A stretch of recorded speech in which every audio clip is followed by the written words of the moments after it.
Les essentiels du bassin, depuis le caviar de France au moulin de la Cassadotte à Biganos.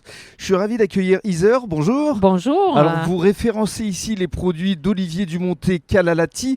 Vous allez nous raconter votre belle histoire, votre rencontre. Mais avant cela, parlons des lieux. Ici, un site de 12 hectares, c'est bien ça? C'est bien ça. Donc, Caviar de France, qui est une pisciculture, qui est située sur le site d'un ancien moulin à farine construit en 1834. Donc, on a une très belle et longue histoire.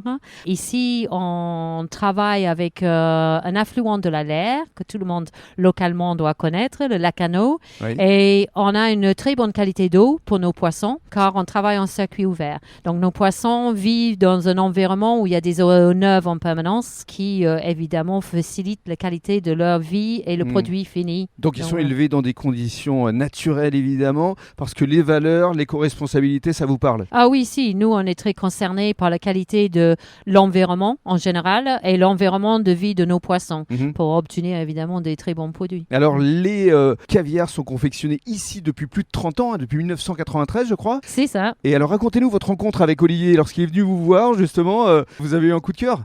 Ben c'est ça. C'est que quand il est venu, il m'a parlé de ses techniques de fumage. Oui. Et donc, on a souhaité justement collaborer ensemble pour bien rentabiliser et valoriser le chair de nos poissons. Donc, voilà, une belle histoire a commencé. Voilà, du producteur au consommateur, puisque Calalati est référencé ici, parce qu'on peut visiter évidemment les caviars de France. Oui, on reçoit plus de 3000 visiteurs pendant la saison. Et donc, on parle chaque fois maintenant des fameuses filets fumés de Calalati.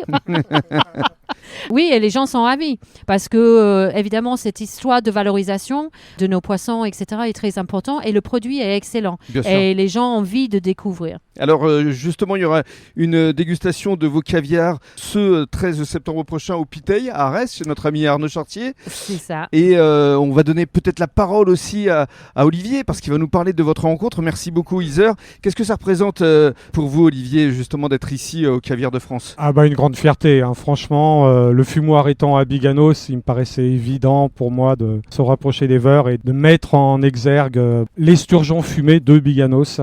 Donc je suis moi flatté de pouvoir profiter de la grande notoriété de la marque Caviar de France. Alors justement, vous allez vous retrouver tous les deux dans le cadre des Perles du Bassin, parce que c'est du circuit court, c'est vraiment de l'éco-responsabilité dans tous les sens du terme. C'est du local. C'est du local, on ne peut pas faire plus court, hein. Il y a juste la commune de Biganos à traverser. Moi je suis côté port, hein. On a un produit en effet, je pense aujourd'hui, qui est abouti, qu'il faut que les Boyens découvrent, mais pas uniquement. Il faut que le bassin, que tout le bassin, voire au-delà, bien entendu. C'est l'objectif. Et alors justement, à l'avenir, vous serez certainement référencé dans le cadre des salons que fera Heather et son équipe, parce que c'est vrai qu'aujourd'hui Calalati devient aussi une marque référence. Oui, merci, je sais pas, oui, c'est difficile, on n'a pas le recul pour se rendre compte de ça, mais c'est pouvoir en effet aller au-delà de Biganos avec le produit en s'appuyant sur la force du réseau de distribution de Caviar de France. C'est clair que pour moi c'est inespéré et ravi de pouvoir entretenir cette collaboration. Vous êtes tous les deux des essentiels du bassin. Merci Rémi. Merci beaucoup.